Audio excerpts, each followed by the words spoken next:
آج کل جب آپ بازاروں میں جاتے ہیں، شہروں میں جاتے ہیں، آپ کو بہت سارے ایسے لوگ ملتے ہیں جو کہ گروہوں کی شکل میں ہوتے ہیں، گروپس کی شکل میں ہوتے ہیں، اور وہاں پہ آپ کے ساتھ اس طرح کا کام ہو سکتا ہے، اس طرح کی زیادتی ہو سکتی ہے۔ آج کی ویڈیو کے اندر آپ کے ساتھ شیئر کریں گے کہ اس عورت کو جو کہ یہ اپنے بچے کو لے کے جا رہی ہے، جس نے اسٹرالر رکھا ہوا، اسٹرالر کے ساتھ اپنا بیگ بھی لٹکایا ہوا ہے، ہو سکتا ہے بیگ کے اندر کیش بھی ہوگا، موبائلز بھی ہوں گے، اور بھی قیمتی اشیاء ہو سکتی ہیں، اور اس نے اسٹرالر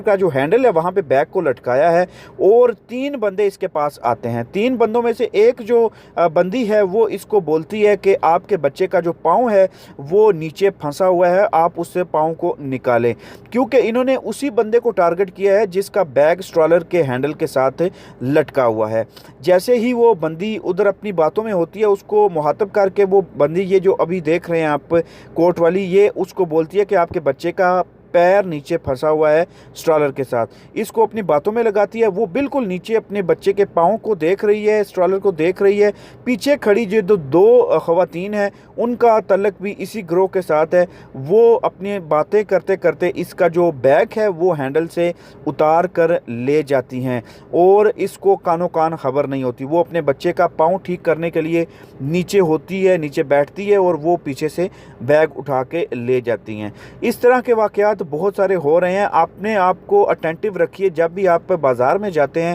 اپنی قیمتی اشیاء، اپنے بیگز، اپنے موبائلز اپنی رینج کے اندر رکھیے، اپنی جو ہے وہ نظر میں رکھیے، تاکہ آپ کو کچھ اس طرح کے لوگ نہ مل سکیں جو آپ کے ساتھ نقصان کر کے جائیں اور آپ کی چیزوں کا نقصان کریں۔ تو whenever you go to the market, just keep attentive, keep yourself attentive and alert کہ کوئی بھی آپ کے ساتھ اس طرح کا کام نہ کر سکے۔ شکریہ۔